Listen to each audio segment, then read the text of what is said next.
Hey friends, Radhe Radhe. Welcome back to our channel that is Gyani politics. आज हम deal करेंगे law और पनिशमेंट से रिलेटेड टॉपिक्स के बारे में।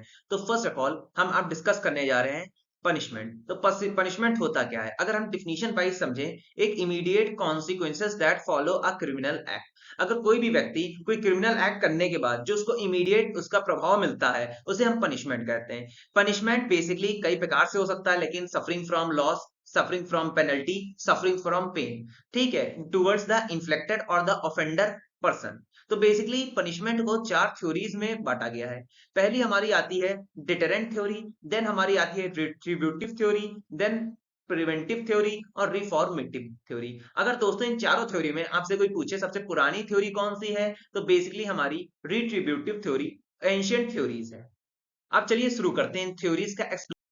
तो दोस्तों अब हम डिस्कस करने जा रहे हैं हमारी डिटरेंट थ्योरी के बारे में। तो बेसिकली ये थ्योरी ऐसी है ये बताती है कि पनिशमेंट ओनली सेक प्रॉफिट के लिए देना चाहिए, ठीक है, और पनिशमेंट इस प्रकार से सजेस्ट करना चाहिए जिस प्रकार से ऑफेंडर का क्राइम हो। ये डिटरेंट थ्योरी आगे चल के दो पार्ट में डिवाइड होती है। First of all specific deterrence, second of all general deterrence. जो स्पेसिफिक डिटरेंस होता है वो इस प्रकार से इसमें पनिशमेंट डिजाइन की जाती है कि पर्सन एजुकेट हो, जो क्रिमिनल है वो एजुकेट हो कि किस प्रकार के काम नहीं करने चाहिए, और बेसिकली क्रिमिनल की आइडियोलॉजी को चेंज करने में भी बहुत बड़ा इंपैक्ट रखती है।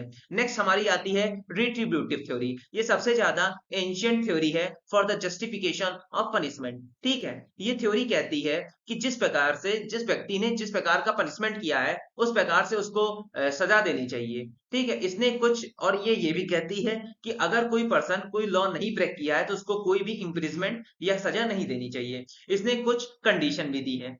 The penalty will be equivalent to the grievance caused by the person. Penalty उसके बराबर होनी चाहिए जितना उसने लॉस किया है या जितना उसने प्रभाव डाला है। Second, perform a crime of certain culpability. Third, that similar person has been imposed for similar offence. अगर पहले किसी व्यक्ति को उस ऑफेंस के लिए जो सजा दी गई थी उसी प्रकार से अगले व्यक्ति अगर सिमिलर ऑफेंस किया है उसी प्रकार से सजा देनी चाहिए, कोई भेदभाव ना हो पनिशमेंट से। Fourth, the action performed was responsible for it and his knowledge for the penalty. अब बेसिकली जिस प्रकार का ऑफेंडर ने क्राइम किया है उस प्रकार के उसको क्राइम उस प्रकार की पनिशमेंट के बारे में उसको नॉलेज होनी चाहिए।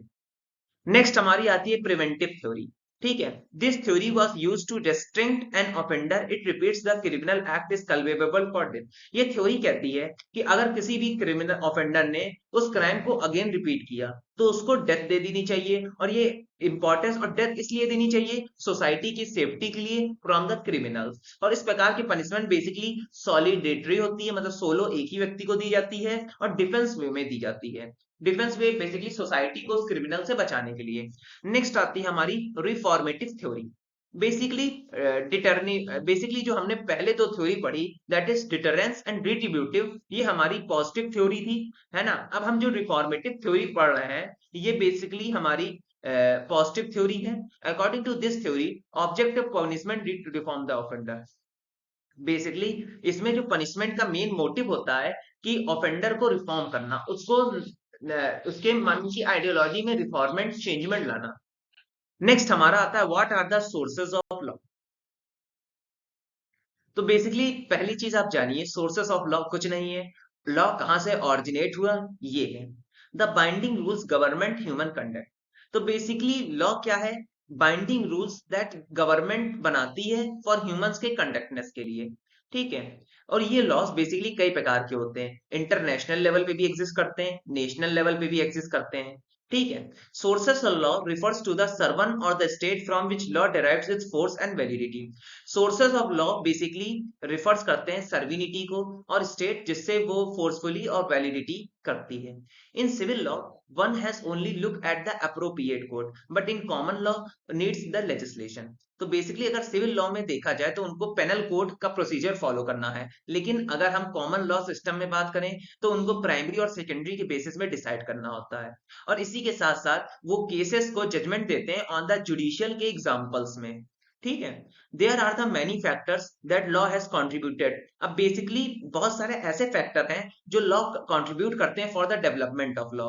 इन ये फैक्टर्स आते हैं basically legal customs, divine rights, natural and legal rights, human rights, civil rights. ये सब हमारे सोर्सेस हैं लॉ के। Law basically unwritten sources of law से भी डिराइव्ड होता है, कुछ हमारे रिलीजियस लॉ भी। तो दोस्तों अब हम डिस्कस करेंगे पनिशमेंट के बारे में। तो punishment basically an authoritative imposition of undesirable unpleasant outcome by a group और अ इंडिविजुअल। तो बेसिकली किसी ग्रुप और इंडिविजुअल ने कोई गलत काम किया हो, ठीक है, जो ऐसा काम जो अनएक्सेप्टेड बाय द सोसाइटी और द स्टेट, तो उनके लिए अथॉरिटी द्वारा इम्पोज करना रेस्ट्रिक्शन, उसी को पनिशमेंट्स कहते हैं। ये बेसिकली पेनफुल भी हो सकता है, कंपेंसेशन के रूप में भी हो सकता है और इम्प्रीजमेंट के रूप में भी हो सकता है। तो दोस्तों यही था मेरा video regarding law and punishment. अगर आपको टॉपिक पसंद आया तो लाइक सब्सक्राइब शेयर कीजिएगा एंड राधे राधे फ्रेंड।